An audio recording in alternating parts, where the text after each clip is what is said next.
Guys, welcome back to another video with Mark. Today we're going to talk about a couple things about credit scores. These are things you should 100% know.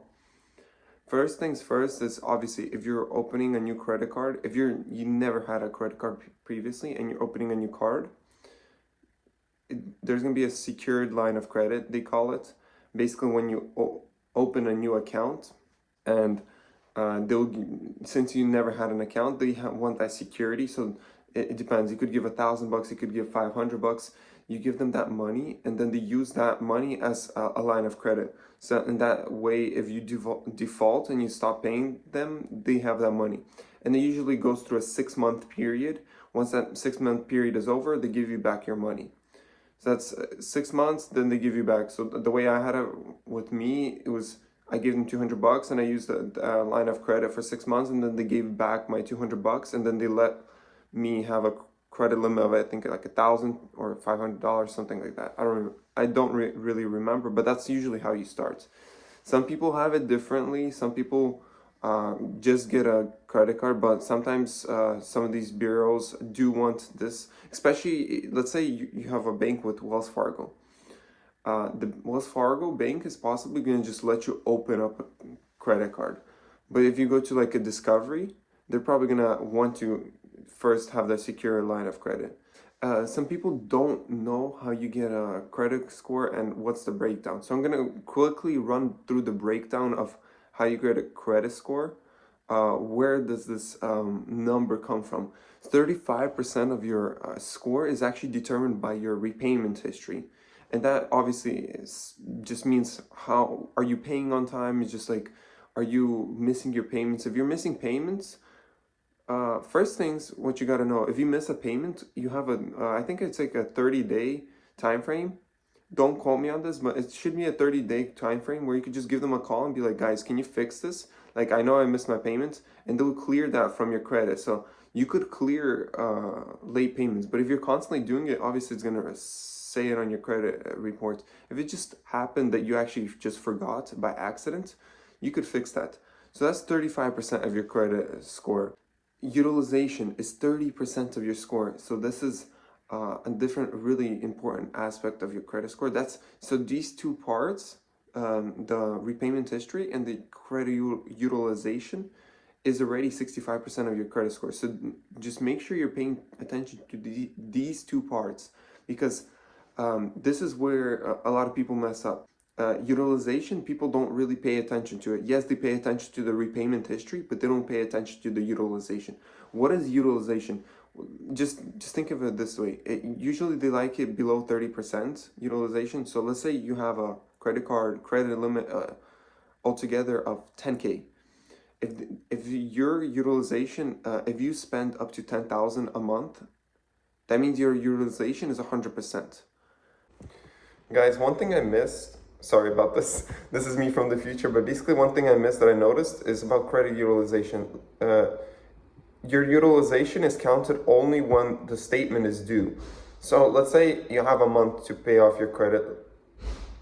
You have a 10K limit and you spend up to 10,000, but you spent 5,000, you paid it off. You spend another 5,000, you paid it off. And let's say you spend another 5,000, but before the credit is due, the statement is due, you spend another 5,000, you paid it off. So your balance is effectively zero. If you did all of that, balance is zero, your utilization is considered zero, even though you spend up to 15,000 during the whole month, but you paid it all off. So don't forget that. Sorry, I missed that in the video. Length of credit history is important. It should be around 15%. It should be. It is 15% of your score. How long your account is opened. What is a good credit history? They take all your accounts into account. They take all your accounts and average it out, and they get one number. So think of it this way.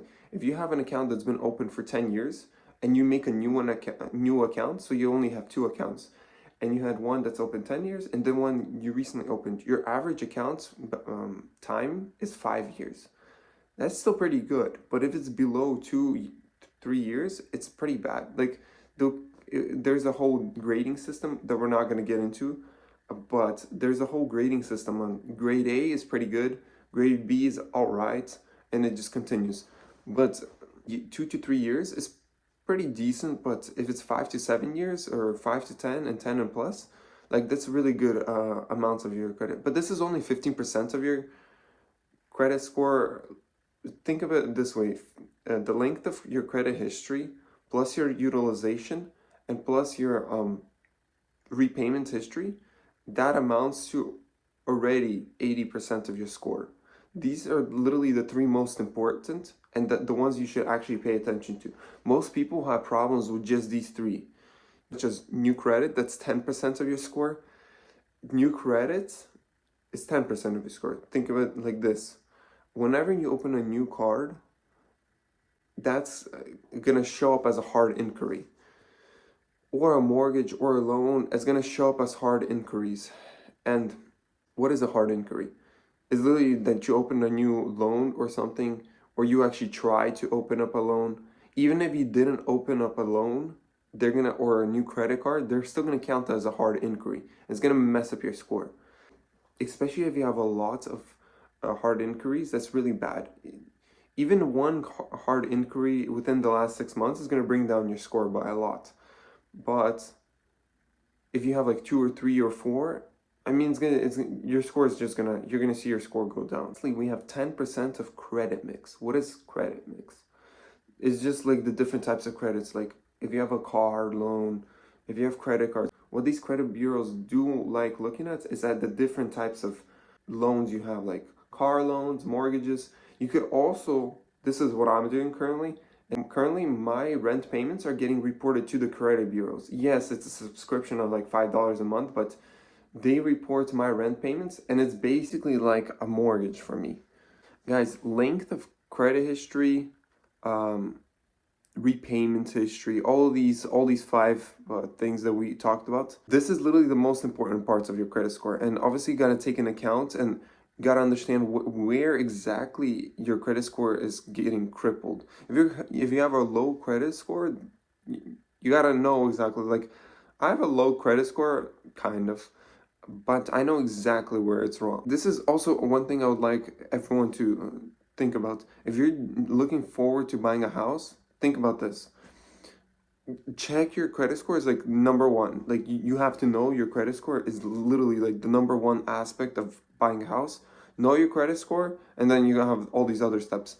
This whole system of having a credit score is basically our China version of having a social score, like it's kind of messed up in a sense, because to get loans, you have to be good at having loans. But if you have money and you never had loans, they're not going to loan you, even if you make a lot of money, which makes zero sense in my head. This is one thing that I really am disappointed in the whole system. It just doesn't make sense to me. So obviously you got to play the system. If you're in the system and you're still not, and you still didn't escape the matrix, then just you got to play it. You got to play the game, and you kind of have to follow a little. So you got to know your score. You got to know a couple of these things. Obviously, just don't be bad at repaying and stuff, and just know exactly what you need to do. Also, interesting fact about credit scores. Do you guys ever understand why, or know exactly why the interest rate is so high on credit scores? Do you anyone ever think about why is it so high? Why is it 23% APY? If you have a credit score that's below 20% APY, like you have a decent credit card, and usually a lot of them also charge yearly fees, which makes zero sense. This APY of 23 or whatever, the APY of like 20, 30 APY, doesn't matter. It's usually because people don't pay back their credit, and this is made up by other people paying a higher interest rate. So let's say 20% or let's say 10% of all people don't pay back their credit. For the companies that release the credit, for them to make back their money, they have to charge you an extra like 10% on the money. That way they could take that money and just keep it for themselves. That's how they profit. That's how they could give such high rewards, like 3% cash back or something. And also, if you're a good credit card user, you're the one that's benefiting from all of this. If you're a person that can't pay back his credit, he's paying interest rates, you're paying like 20, 30%. If you have to worry about how much you're paying on interest, you messed up. If you're worrying about interest rates on your credit card, like, you need to chill. You need to find exactly what you did wrong and never do it. If you can't use a credit card, don't. Like, if you're messing up, if you're constantly using your card and you can't pay it back, like, just rip it up and use a debit card. Credit cards are not for everyone. I'm not saying they're good for everyone. If you're trying to switch, don't close down your accounts. You could just freeze your accounts and that's it. If you close down your accounts, you're messing up your credit length. If you decide to like close down your account, first of all, don't. Again, don't. Just freeze your account, cut up the card, and forget about it. Whenever you're gonna need it or whatever, it's just that account is gonna be running and it's gonna be gaining days. It's gonna grow. You're gonna be growing a history without you even using it. So like, if you ever just switch minds, you're gonna have a good credit length history. So that's why don't throw away your cards, don't rip them up, don't get rid of them. That's one thing. Yeah, like you could get rid of it, so you could cut it up and you could like toss it out, whatever. But just don't close down the account in the app. Like freeze. There's gonna be an option to freeze the account. That's what you should be looking at. So no one could use it, but you could always unfreeze it and start using the card if you want to. That's all I have for today. That's all I have for now. Next time I'm going to be talking about loans, good and bad, how you could leverage. There's ways to leverage loans by getting a loan for 5% and buying something that gives you 10 or 20% APY. So you have 5 to 15% spread. I mean, if you're having a 15% spread, you're basically making free money. That's going to be in the next video. I don't have time for it right now. And guys, take my videos with a grain of salt. This is just my thoughts, and I'm just a kid that's recording videos. Like, just my thoughts, stuff I kind of learned throughout the years. So yeah, just remember that I'm just a person. But as of now, ciao.